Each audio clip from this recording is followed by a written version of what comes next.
Bonjour madame photographe et bonjour les monsieur photographes. Aujourd'hui je reçois Baptiste, plus connu sous le nom de EMGK Photographie. Dans cet entretien qui est la version plus courte mais qui comporte de l'inédit par rapport à la version longue, on va parler de comment il a démarré la photo de mariage, de la gestion de son entreprise et de sa box argentique, de tarifs, de marge, de la gestion du temps quand on est entrepreneur, de la séparation vie privée, vie pro, mais de l'importance d'être réactif.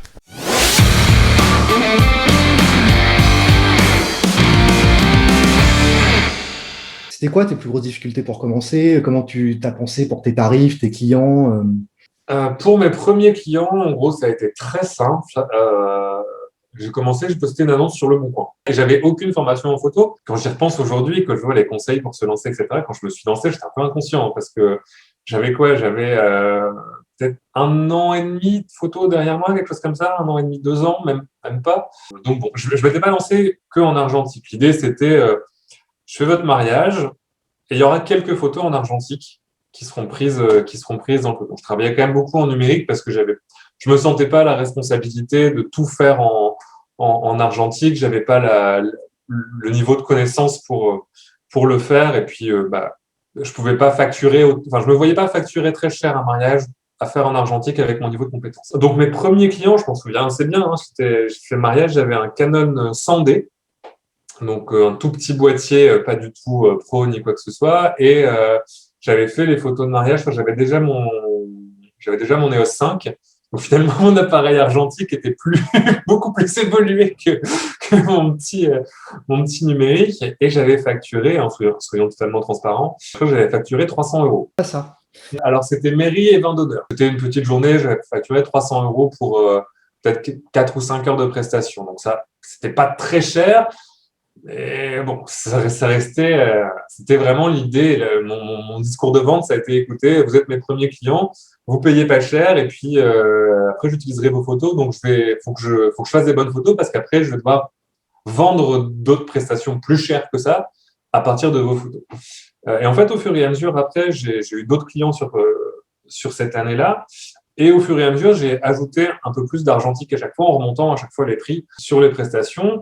Et j'avais terminé l'année avec une prestation assez mémorable où c'était une prestation toute en argentique au mois de novembre dans une abbaye en Belgique. Le truc, c'est que là, pour l'instant, le mariage, j'en parle beaucoup, mais les efforts de communication que j'ai fait ces 3 dernières années, ça n'a pas été là où j'ai mis le plus d'énergie. À terme de comparaison, travailler sur box argentique, ça me demande beaucoup plus de temps et ça me prend beaucoup plus de temps que travailler sur le mariage. Mais aujourd'hui, ça me rapporte aussi plus et plus régulièrement aussi, au sens comme c'est des abonnements. Forcément, je sais que tous les mois, je vais avoir tant de chiffres d'affaires qui tombent. Alors que bon, sur le mariage, là, par exemple, moi, l'année dernière, j'en ai eu 3 quand même qui ont été soit annulés, soit reportés, soit revus à la baisse, etc., où il a fallu refaire des devis parce que finalement, c'est pas toute la journée dans une salle avec 70 personnes, mais c'est 5 personnes à la maison pendant 2 heures, donc on va pas facturer. Il y a, OK, on avait signé pour 2000 euros, donc je vous facture quand même 2000 euros. C'est pas vraiment possible, quoi. Donc, j'étais content d'avoir d'avoir plusieurs cordes à mon arc, de faire à la fois de la formation, boxe argentique, etc. Parce que là, bon, ça m'a permis de retomber aussi un peu sur mes pieds. C'est vrai que faire une chaîne YouTube à côté, en plus, ça demande aussi beaucoup de temps. Et développer cette audience-là, c'est aussi beaucoup de temps. Donc, après, c'est tambouille perso aussi. Je me Après. rends compte de ça. Et donc, c'est de la demande d'une énergie de fou. Et, Ah ouais, c'est ça. et donc, là, en ce moment, c'est plus sur les formations spécifiques ou c'est sur l'abonnement à la boxe argentique qui te rapporte un petit peu? Parce que il me semble avoir vu une vidéo où tu parles de la boxe argentique et que tu fais pas énormément de bénéfices dessus, en fait.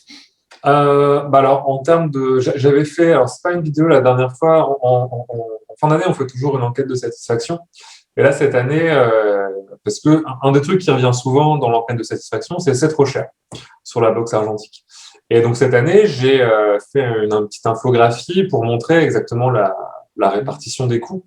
Et en gros, sur la boxe argentique, notre marge en tant que telle, elle est selon les boxes, parce que toutes les pellicules sont pas forcément. Voilà, si on met une pellicule à 5 euros, une pellicule à 8 euros dedans, forcément, ça joue sur la marge. Mais en général, on a entre 25 et 30% de marge, ce qui est pas énorme par rapport à un bien commercial classique. parce que tout simplement, les gens pensent, y a les gens qui trouvent ça trop cher, en général, ils disent, j'achète une pellicule pour 20 euros. Ce qu'ils ne voient pas, c'est qu'il y a certes le prix de la pellicule, il y a le prix des impressions, le prix des frais de port, qui est hyper important. Hein. Dans les 20 euros, il faut penser qu'il y a 1,75 € de frais de port par box, déjà. Donc, c'est pas mal, quoi. Il y a la TVA, il y a pas mal de choses qui rentrent en compte et que les gens ne pensent pas, en fait, dans leurs 20 euros, sachant que, par exemple, ma femme qui fait toute la partie graphisme, etc., elle est pas rémunérée pour ça. Elle le fait parce que c'est les partenaires, entre guillemets, de l'entreprise. De temps en temps, ça passe une rémunération par, j'achète du matériel sur la trésorerie de l'entreprise ou des choses comme ça. Mais dans les faits, elle n'a pas de salaire. Si en plus, je devais payer une prestation d'un graphiste indépendant pour réaliser ça, la box, il faudrait qu'elle soit 10 € plus chère, quoi. Donc, et là, la Poste a encore augmenté ses tarifs cette année. Et moi, ça fait 3 ans que la Poste augmente ses tarifs et que je n'augmente pas le prix de la box. Voilà. Et que l'argentique, c'est pareil, les pellicules ont augmenté de manière globale et que je n'ai pas augmenté le prix de la box. Donc, compter une économie d'échelle, c'est-à-dire que forcément, plus il y a d'abonnés, plus on peut négocier aussi sur les marges, à la fois en termes d'impression et puis de frais de pellicule. Donc, ça nous rapporte plus aujourd'hui que ça nous a rapporté parce qu'on a un nombre d'abonnés plus important. Donc, c'est ça aussi qui est… Et puis, il y a aussi tout l'aspect, c'est la plateforme aussi, c'est la communauté, c'est une économie globale de YouTube, de pas mal de choses aussi qui rentrent en ligne de compte. Donc, c'est plein de petits bouts qui viennent s'ajouter pour faire le chiffre global de ce que ça rapporte. Et ça veut dire quoi, EMGK? Les gens veulent savoir, alors que dans les faits, ça n'a aucune forme d'intérêt.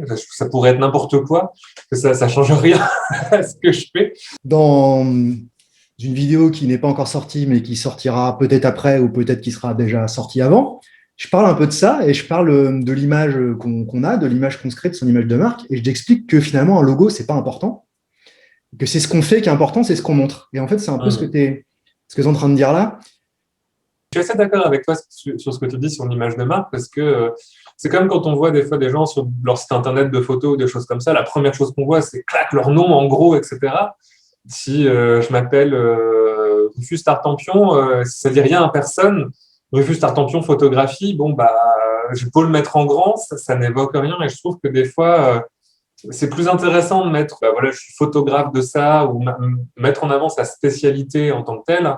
Moi, sur mon site, c'est EMGK Photographie et direct en dessous, photographe argentique. Comme ça, on sait directement ce que je propose. Et je trouve que c'est plus intéressant de mettre ce que tu fais en avant et ce que tu proposes à des clients en avant plutôt que ton nom qui, à moins, tu es reconnu pour autre chose ou tu es connu à côté. Ça peut évoquer quelque chose, mais si tu n'as pas de reconnaissance, ton nom, finalement, a peu d'importance dans ton image de marque au départ.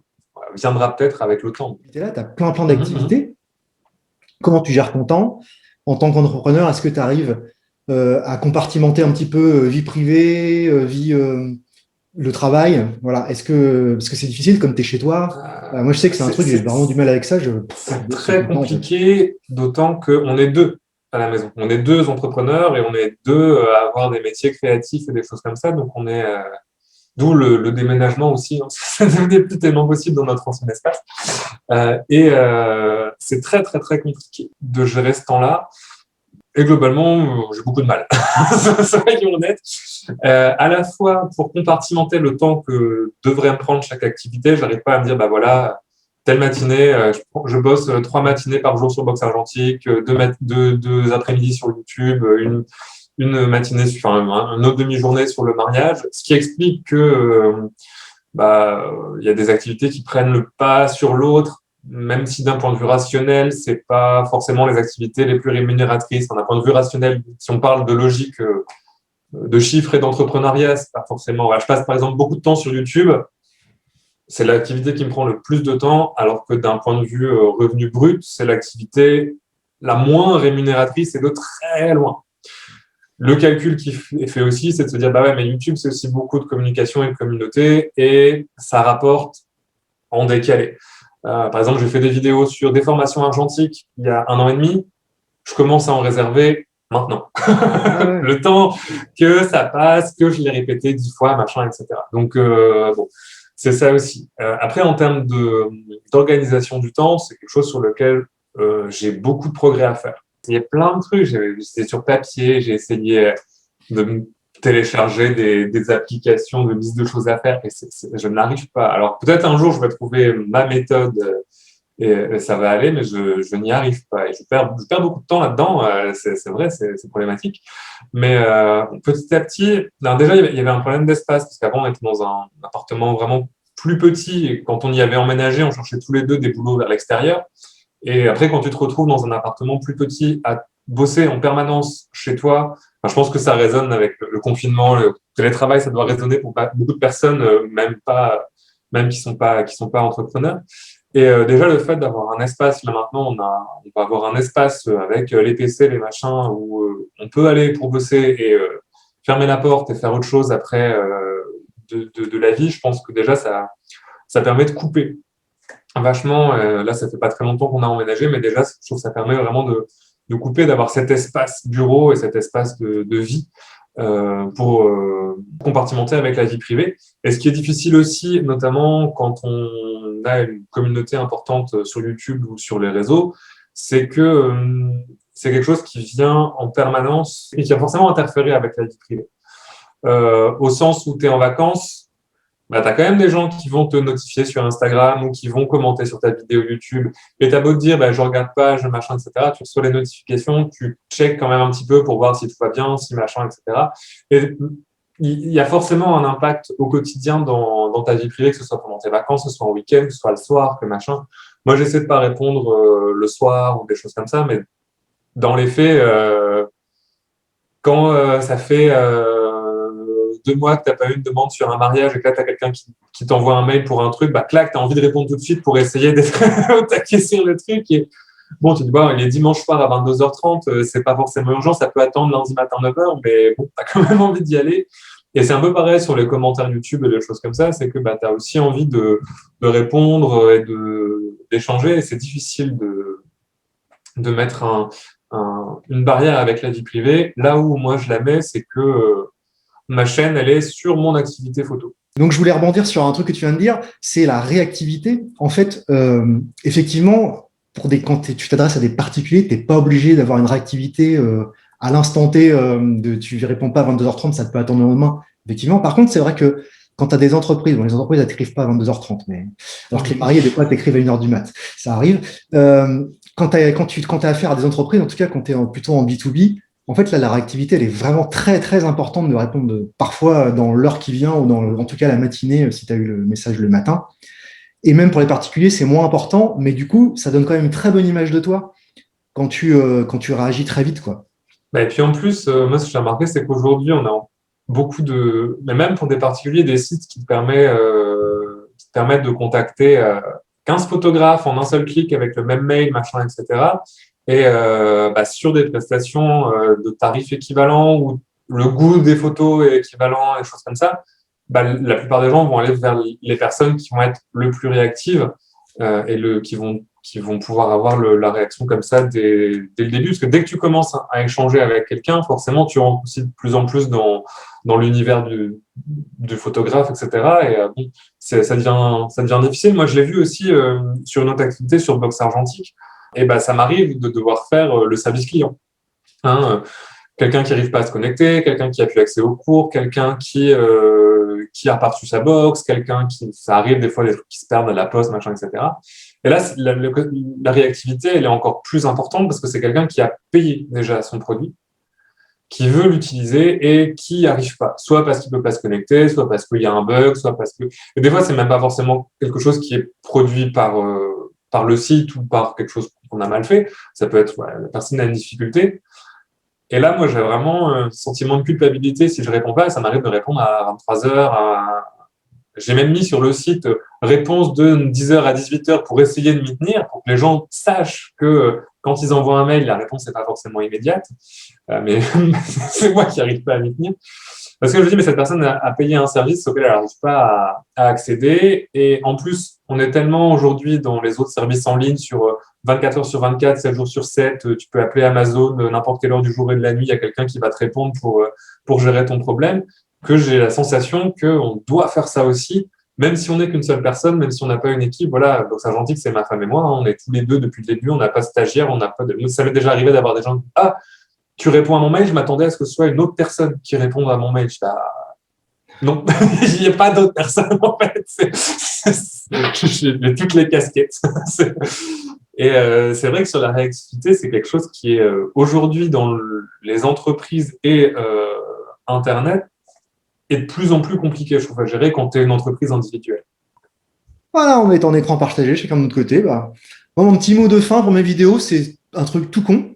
C'est au revoir et à bientôt. Que je dis déjà, ben à la prochaine, et puis d'ici là, bonne photo.